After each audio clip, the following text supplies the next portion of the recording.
Dans cet exercice, on nous demande d'écrire un programme en Python qui permet de convertir un nombre exprimé en base décimale, de l'exprimer donc en base binaire.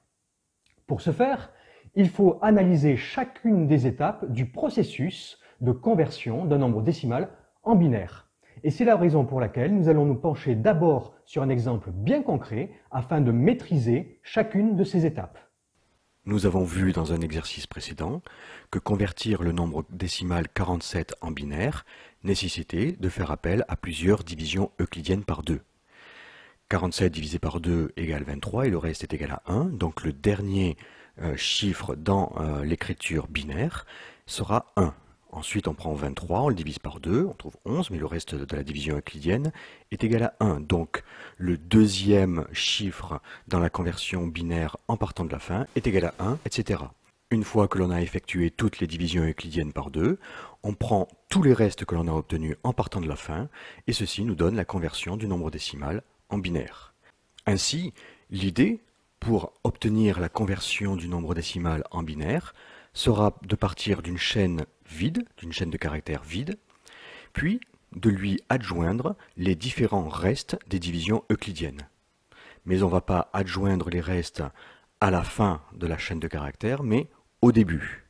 Par exemple, ici, on va partir d'une chaîne de caractères vide, ensuite on va lui ajouter le chiffre 1, puisque c'est le premier reste de la division euclidienne, ensuite on va lui adjoindre au début le chiffre 1, puisque c'est le deuxième reste de la division euclidienne, puis ensuite au début on va lui adjoindre le chiffre 1, puis le chiffre 1, puis le chiffre 0, puis le chiffre 1. Voyons maintenant du côté de la programmation en Python ce que cela donne. La proposition qui est dans le livre est la suivante. On demande d'abord un nombre décimal n, puis on initialise la chaîne de caractères B comme une chaîne de caractères vide.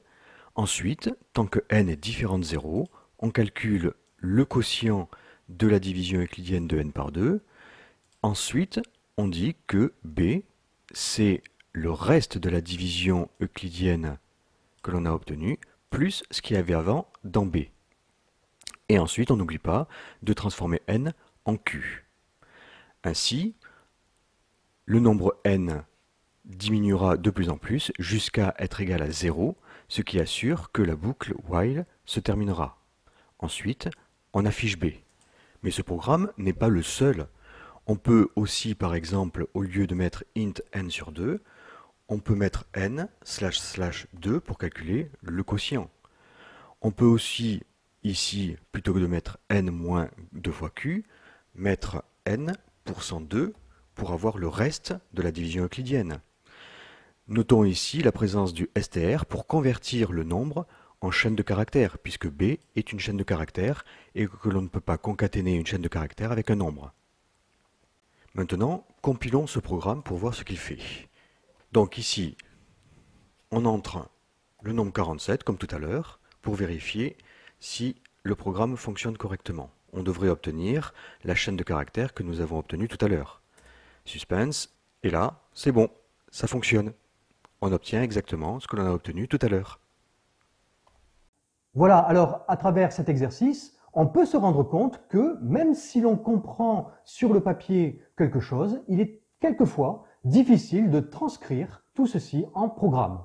Pour ce faire, il faut bien maîtriser, bien se pencher sur chacune des étapes afin de pouvoir justement bien la programmer.